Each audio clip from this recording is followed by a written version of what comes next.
চট্টগ্রাম বন্দর বিদেশিদের হাতে তুলে দেয়া রুখতে গণ অনশন কর্মসূচি পালন করছে শ্রমিক কর্মচারী ঐক্য পরিষদ। দর্শক, এই বিষয়ে আরও জানাতে সরাসরি যুক্ত হচ্ছেন সহকর্মী শহীদুল ইসলাম। শহীদুল, গণ অনশনে যারা অংশগ্রহণ করেছেন কি বলছেন তারা, এবং সব শেষ কি তথ্য আছে আপনার কাছে জানাবেন। এই মুহূর্তে আছি চট্টগ্রাম প্রেস ক্লাবের সামনে, যেখানে চলছে চট্টগ্রাম বন্দরের এনসিটি টার্মিনাল বিদেশিদের হাতে যে ইজারা দেওয়ার ব্যাপার, সেটার প্রতিবাদে চলছে গণ অনশন কর্মসূচি, যেখানে উপস্থিত রয়েছেন বিভিন্ন রাজনৈতিক নেতারা। এবং আমরা দেখেছি আজ সকাল 9টার কিছু সময় পর থেকে গণ অনশন কর্মসূচি শুরু হয়, যেটি আসলে বিকেল 4টার কিছু সময় পর পর্যন্ত চলবে বলে আমাদের জানানো হয়েছে। আমরা এর আগেও দেখেছি চট্টগ্রাম বন্দরের সেই ব্যাপার নিয়ে চট্টগ্রামের আগ্রাবাদ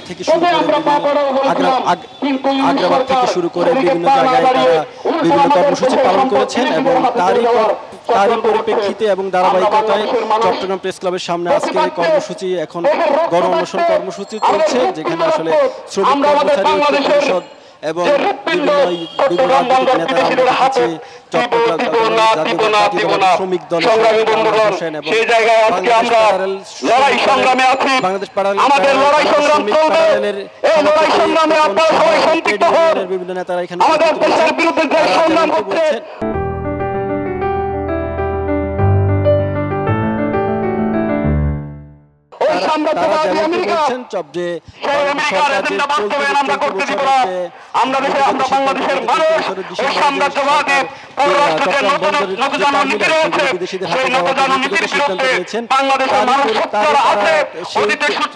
সিদ্ধান্ত থেকে সরকার চলে আসে সেই হিসেবে তারা বলছেন। এবং এছাড়াও যে গণ অনশন কর্মসূচি চলছে সেটা এখন পর্যন্ত চলমান রয়েছে। এখান থেকে বক্তারা যেটা বলছেন যে বাংলাদেশ যে চট্টগ্রাম বন্দরের যে টার্মিনালগুলো সেগুলো যদি বিদেশিদের হাতে তুলে দেওয়া হয়, সেক্ষেত্রে চট্টগ্রাম বন্দরের রপ্তানি খাত এবং নিরাপত্তা ও সার্বভৌমত্ব সহ যেগুলো সে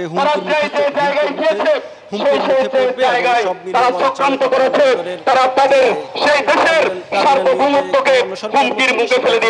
যেটা বিকেল আমরা আমাদের স্বাধীন বাংলাদেশে দাঁড়িয়ে আমাদের মুক্তিযুদ্ধের বাংলাদেশ।